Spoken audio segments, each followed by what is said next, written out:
You're useless. You can't even handle the chores or take care of the kids, let alone pay the alimony," Kyle spat out as he finally showed up at the hospital 3 weeks after my traffic accident. His harsh words cut through me as I lay there in the hospital bed, hoping he had come out of concern. Instead, he proved to be a disappointment. I sighed deeply. To be honest, I had already been considering a divorce. I didn't expect Kyle to bring it up now, but I guess I should be thankful. It saved us both some trouble. Fine, I agreed quickly, which surprised Kyle. Little did he know, I was already one step ahead. I wanted to tell him that I knew what he was planning and that I was silently laughing at him in my head. "My name is Sarah. I'm a 40-year-old housewife living with my husband, Kyle, and our 7-year-old daughter, Lisa. Kyle and I met during a group blind date and got married when I was 30. He was easy to talk to, and eventually, I fell for him. Kyle was charming and the most handsome man at the table when we first met. When he expressed his interest in me, I felt flattered and proud.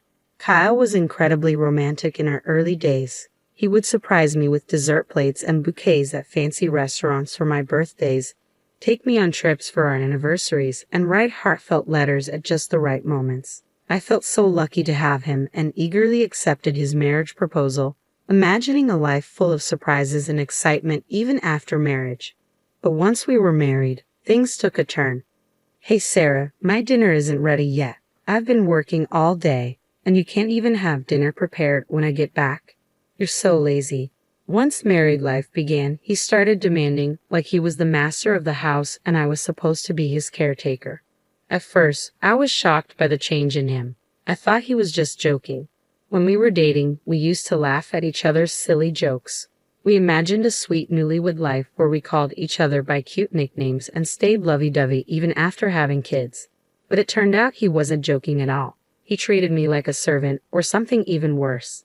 At first, I would laugh it off, thinking he was joking, but gradually I realized he was serious. He really saw me as his caretaker, and that was frightening. After we got married, I had to quit my job, and we depended on the money Kyle earned. I was scared that if I didn't do as he said, he might cut me off financially, so I felt trapped. Honestly, Kyle's income wasn't great. I was making more when I was working. Kyle only finished high school and jumped from one job to another. His unstable work history continued, quitting jobs every year or two. It seemed Kyle felt insecure about his background and took out his frustrations on me. "I'm sorry I got delayed with some errands," I told him once. "Don't make excuses, just hurry up and make it," Kyle replied, sitting down with a cold beer. This had become a common scene, but each time it happened, it chipped away at the person I used to be. I sighed and started cooking. My marriage made me miserable, but I managed to get by. The following year, our daughter Lisa was born, and my days became a series of struggles. As expected, Kyle didn't help much with Lisa. However, he would spoil her by buying her any candy or toy she wanted. I tried to raise Lisa properly, scolding her when needed, which made her cling to Kyle even more. "Lisa, you like Daddy, don't you?" Kyle asked her once. "Yeah, Daddy is cool. I love Daddy," Lisa replied. "I knew it, I'm super dad," Kyle said, looking at me smugly. It was frustrating, but I couldn't help feeling glad that Lisa loved her father. I just sighed again. Despite his spoiling her, Kyle never attended any of Lisa's kindergarten events like sports festivals or recitals. "You know there's a parent-child race at Lisa's sports festival. Could you participate?" I asked him. "Huh? Why me? You're free that day. You do it," he responded. "I'm busy with work every day, but the sports festival could be a great time for us to bond as parents. It's on a holiday, so you won't have to work," I said. "Shut up. We're already close enough. Maybe you should work on your relationship with Lisa. She thinks you're mean, you know." "You might want to fix that," Kyle said, laughing as he left for work. He called himself Super Dad, yet he never showed up to school events. I was worried that Kyle's habit of being easy on himself but hard on others might influence Lisa. He continued to leave all the housework and childcare to me and was lazy at home. Now Lisa is 5 years old and ready to start elementary school, but Kyle was still jumping from job to job. He had just quit his factory job last month and moved to a food and beverage company. "I'll be working weekends at my new job since it's in the food industry," he said. "Looks like we'll hardly see each other then," I replied. "Can't be helped, it's work," he said. Honestly, I was relieved because I knew that with Kyle gone, my days would be a bit easier. I was tired of Kyle ordering me around on weekends. Now, I wouldn't have to be nagged by him to clean the floor or serve meals quickly. However, with Kyle out on weekends, Lisa would be sad. It's better for kids to spend holidays with the whole family. I have work, so please let Lisa know, Kyle said. I couldn't really argue with Kyle since he was the one bringing in the money. Reluctantly, I went to tell Lisa. I'm sorry, but Daddy won't be able to go out with you on his day off, I said, expecting her to be upset. I told her with a frown, but contrary to my expectations, Lisa seemed unconcerned. It's okay. If you're okay with it, then it's fine. You know he's not going to be here on all weekends, right? Daddy has been smelling strange lately, she said. A strange smell? I asked, puzzled. Lisa nodded and went back to her room. What on earth was she talking about? I've been so busy with housework and taking care of our child that I hadn't noticed much about Kyle lately. Our marriage was not like it used to be, and I tried to avoid being around Kyle to keep things calm. The strange smell Lisa mentioned might be from the factory, I thought. Factories often use special solvents, so it made sense that Kyle could come home with a weird smell. If that was the case, the smell would probably go away soon. Kids are really honest, which is what makes them so endearing.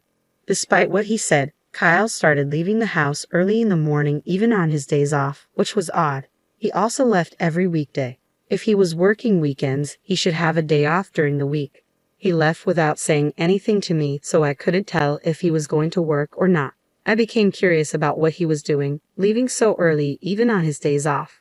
One day, I decided to follow him. I asked Kyle, "You seem to be going out every day off. What are you doing?" Kyle looked confused for a moment, then answered in an annoyed tone while scratching his head, "I'm working. I go to work voluntarily." "Really? But you should take care of yourself, or your body won't hold up," I replied. "Shut up.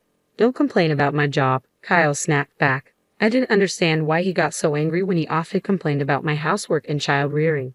I didn't believe what Kyle said. There's no way he, who usually avoids trouble, would go to work voluntarily on his days off. I knew this from watching him closely over the years. If he was that passionate about work, he would have stayed at his previous job longer. I also started paying attention to the strange smell that Lisa mentioned. Indeed, Kyle came home with a sweet, strong fragrance. This strange smell was not from the factory. Why hadn't I noticed this before? I blamed myself for being so naive and vowed not to make the same mistake again. From then on, I decided to watch Kyle more carefully, especially on weekdays when he said he was going to work. He seemed to wake up an hour earlier than usual and took extra care grooming himself.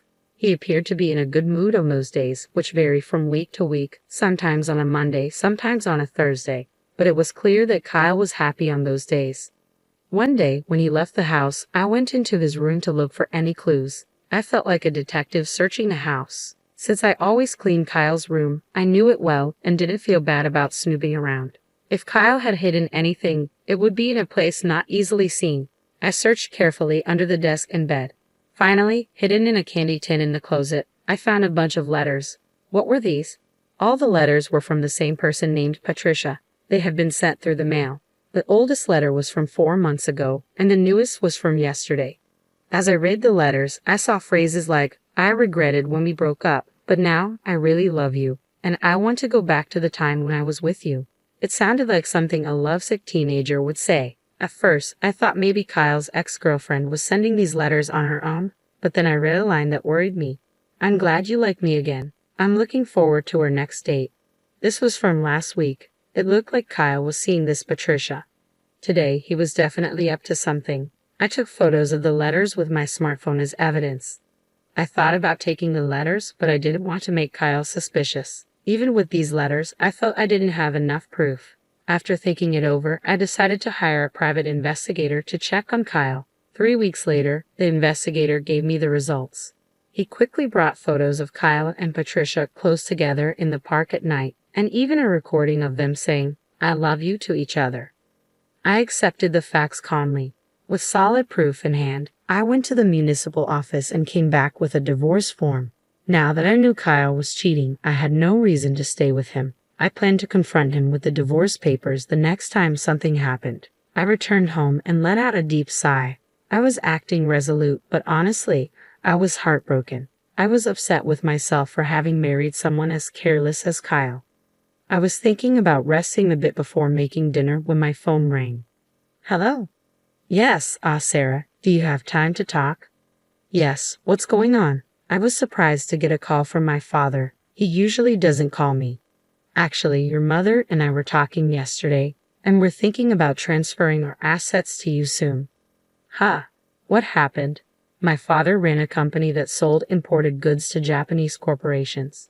I was the daughter of a big company president, but I never told Kyle about this. I thought it would make me sound boastful, especially since Kyle jumped from one job to another. We're getting old and thinking about retiring. We thought about keeping the company going but didn't want to push it onto you, our only daughter, so we've decided to step back. I see. I felt guilty about not taking over the company, but my parents respected my decision and had planned for the future. I was deeply touched by their thoughtfulness. We're thinking of handing over our assets to you. Our total wealth is $17 million, but we're fine with just $3 million. We've decided to give you the remaining $15 million. $15 million. I was shocked. That was more money than I could ever imagine earning in my lifetime. Yes, there will probably be inheritance tax, but you'll still have plenty left. You won't have to worry about living expenses for the rest of your life, Dad said. Thank you. I expressed my deepest gratitude to my father and mother and hung up. Soon, $17 million would be coming my way. With that money, I wouldn't have any worries, even if I divorced Kyle. No offense to him, but he probably couldn't earn that much. I felt relieved and was in a daze for a while. Glancing at the clock, it was 6:00 p.m. I realized I needed to make dinner and check the fridge, but there were no groceries left. I got ready to go shopping at the supermarket. My heart was light, but I also felt a sense of urgency that Kyle might come home soon. As I was hurrying across the last crosswalk to the supermarket, the light turned green. Watch out, someone yelled, but it was too late. My body was already in the air, and then I hit the ground hard. The sharp pain shot through my head, and without understanding what had happened, I lost consciousness. When I woke up, I was lying on a hospital bed. The first thing I saw when I opened my eyes were my parents and Lisa. Sarah, thank goodness, Mom said. Lisa was crying next to me. I gently stroked her head. You were hit by a car and broke both legs. They say it will take 5 months to fully recover. I felt dizzy thinking about being out of action for so long. From that day on, I was stuck in a wheelchair. Although the nurses took care of me, I felt frustrated and annoyed because I couldn't use my legs. During my stay in the hospital, my parents and friends visited me. My parents were now taking care of Lisa, since Kyle was always at work. I thought that was better for her. I was glad everyone visited, but Kyle never came. I started to doubt his care, thinking, aren't we husband and wife? However, 1 week after I was hospitalized, Kyle finally showed up. Hey, feeling good? Kyle asked sarcastically. Yeah, man, it's a mess at home without me, I replied lightly. Kyle always complained about my housework. As soon as he spoke, showing no empathy, I sighed. I had thought he would be at least a little worried about me. What can I do? I was in a car accident. I snapped back when Kyle looked at me with disdain and said, You're useless if you can't do housework or take care of the child. That's the worst. And you should pay alimony. He said such horrible things to his hospitalized wife. Initially, I had hoped Kyle came to visit out of concern, but he was still disappointing. I sighed deeply. Honestly, I have been thinking about getting a divorce myself. I hadn't expected Kyle to bring up divorce today, but it saved me the trouble of arguing. Sure, I said, and Kyle looked surprised when I agreed. Unfortunately, I know what you're up to, I wanted to say, laughing inside. Instead, I pulled out a filled-in divorce form from a bag my mother had brought and held it in front of Kyle's face. You already had this. Kyle was briefly confused, his eyes wide, but then he took the divorce notice from me and filled in his name and address right there. I felt relieved, knowing I wouldn't have to see Kyle's face ever again. I wanted to tell him the feeling was mutual, but I just watched him leave silently. Probably Kyle will remarry Patricia after the divorce. I don't know what kind of woman Patricia is, but it's sad to think she's going to marry someone as controlling and unpleasant as Kyle. I thought to myself. I felt a bit guilty about Lisa, but deciding to leave was something I had thought about for a long time. I promised myself I would take good care of Lisa. A month after Kyle left, my life was peaceful. The time without my husband nagging me felt like heaven. I was released from the hospital and started physical therapy. I decided to stay at my parents' house until my leg healed. My parents were angry at Kyle when they learned about the divorce, but they stopped pressing the issue when I told them I wanted to forget about him. Lisa doesn't seem lonely even without her father around and is going to elementary school happily, I observed. In the end, Lisa also noticed Kyle's domineering behavior and probably didn't see him as a father anymore.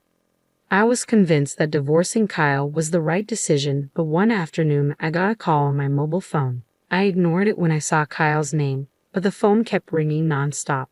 Eventually, I answered the call. "Hey Sarah, when are you coming back?" Kyle's words made no sense to me, and he sounded like he was about to start yelling. "What do you mean coming back? You're married to Patricia, didn't you?" I replied. When I mentioned Patricia's name, Kyle sounded surprised and exclaimed, "How do you know that? Did you think I didn't know you cheated? That's why I asked for alimony." "Yes, that's right, but alimony and child support, I can't pay that. Why do I have to pay alimony anyway?" "You, who never did the housework, should be the one to pay," Kyle argued. I was shocked to hear Kyle's argument. I had requested alimony and child support through a lawyer, but he hadn't paid yet. I knew Kyle didn't have a lot of money, but he should find a way to pay. Yet here he was saying something ridiculous like I should be the one to pay alimony. "I gathered evidence of your affair through a detective agency. The lawyer has seen it." It seems Kyle had already seen the evidence from the detective agency. That would make things easier, but him calling me was ridiculous. "I wanted a divorce even before I found out about the affair because you never helped with housework or childcare, and you complained all the time. I'm not your housekeeper, you know. But it's good you're married now. You have someone else to look after you. But here's the thing. Patricia can't do housework. Before we got married, she said, leave everything to me. But once we got married, her cooking is terrible, and she doesn't clean. I would have been better off with you. Marry me again. After all, you don't have any money, right? Lisa liked me too, didn't she?" Kyle said, which annoyed me. "What are you talking about? You divorced me and remarried. You're her partner, not my responsibility. And sorry to say, Lisa doesn't like you. And I have money. Don't lie to me. There's no way you have money. You were a housewife. You can't live without me." I had no intentions of telling Kyle about the fortune I inherited from my parents, but faced with his aggressive attitude, I had no choice but to reveal it. My parents are CEOs. Recently, I inherited their assets. It's around $52 million in total, so I can live without working for the rest of my life, I calmly stated over the phone, picturing Kyle's stunned reaction on the other end. "You're lying. There's no way you have such a huge amount of money," Kyle retorted skeptically. "It's true. If you want, I can have my parents tell you," I replied, sensing Kyle's disbelief beginning to waver. With that, Kyle finally seemed to believe my words and fell silent. Then he exploded, "If it's true, why didn't you tell me?" "Well, I wanted to tell you, but I knew about your affair and I had already formed a low opinion of you. At that point, there was no issue of property distribution, and I hadn't yet inherited the assets," I explained calmly, not willing to engage in a heated argument. Kyle bit his lip in frustration. He probably never imagined I had such assets. He must have been regretting that he should have never divorced me, but I was resolute. I didn't want to endure his terrible behavior anymore. "Can I hang up now? Please pay the alimony properly, reflect on your actions, and never call me again. Goodbye," I said firmly before hanging up. Immediately, I blocked Kyle's number so he couldn't call anymore. "Mom, who were you talking to?" Lisa walked into the room, curious. "Just a friend," I replied, smiling at Lisa. "But Lisa, do you want to go to the amusement park this weekend?" "Yes," Lisa beamed with happiness. Seeing her smile reminded me that her happiness was all that mattered to me. A few days later, I heard that Kyle had broken up with his new wife, Patricia. They argued because she wouldn't do housework, and Patricia ended up leaving him. Kyle, having been divorced twice in a short time, would probably find it hard to get married again. I hoped he would stay single for a while to prevent more people from getting hurt. After the divorce, Kyle lost his motivation and quit his job at the restaurant. He would probably find another job, but it might take him some time to get his life back on track. I felt a twinge of sympathy for him, but his problems were of his own making. I had blocked his calls, so he couldn't ask me for money, and I avoided places where we used to go together. In my life, Kyle had virtually disappeared. Eventually, Kyle paid the alimony but ended up in debt. I didn't know how he would manage, but I hoped he learned from his mistakes. I continued to live comfortably at my parents' house. They told us we could stay as long as we liked. After my legs fully healed, I started part-time work at a local flower shop. Even though I didn't need to work, I found it better to be active and leave the house. I worked hard on weekdays and spent weekends having fun with Lisa and my parents. I found more joy in life than before and wanted to keep living happily with the people I loved. I cherished these happy moments, especially when I saw Lisa's smile.